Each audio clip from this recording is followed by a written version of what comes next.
Hello everyone, আসসালামু আলাইকুম।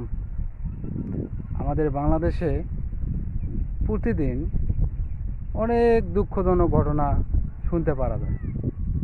তার মধ্যে একটি খুবই দুঃখজনক ঘটনা, যে ধর্ষণের ঘটনাগুলো। আমার মতে বাংলাদেশে যে ধর্ষণের ঘটনাগুলো ঘটছে, মূলত দুইটি কারণে এই ঘটনাগুলো, দুঃখজনক ঘটনাগুলো ঘটছে। তার মধ্যে একটি প্রধান কারণ হচ্ছে মাদক। আমাদের দেশে প্রত্যেকটা রন্ধ্রে রন্ধ্রে মাদক অনুপ্রবেশ করেছে। আমরা যদি মাদক মুক্ত সমাজ গঠন করতে না পারি, এই ধরনের দুঃখজনক ঘটনাগুলো ঘটতেই থাকবে। মাদক শুধু ধর্ষণের ঘটনাগুলো ঘটাচ্ছে না, আমাদের দেশে যত ঘটনা, মানে চুরি, ডাকাতি, ছিনতাই, মানুষ হত্যা, সবগুলো ঘটনার পেছনে এই মাদকের হাতছানি রয়েছে।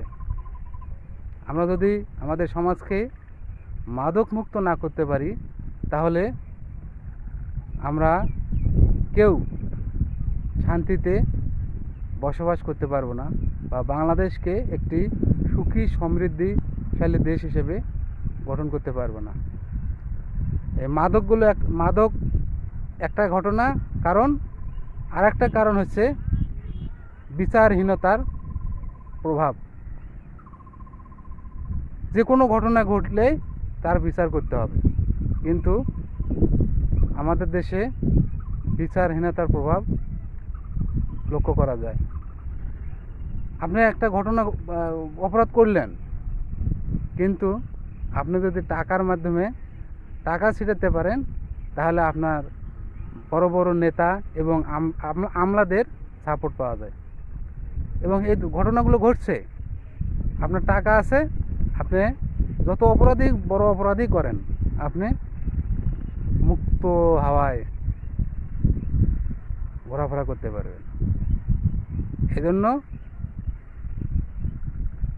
বাংলাদেশকে অপরাধ মুক্ত করতে হলে এক নম্বরে হচ্ছে মাদক মুক্ত করতে হবে, এবং দুয়ে বিচারের আওতায় সব কিছু আনতে হবে। আরও যদি সেটা হয় দ্রুত বিচারের আওতায়, তাহলে আরও ভালো হয়। ধন্যবাদ সবাইকে, ভালো থাকবেন। আসসালামু আলাইকুম। নিজে ভালো থাকুন, সকলকে ভালো থাকার বা ভালো রাখার চেষ্টা করুন।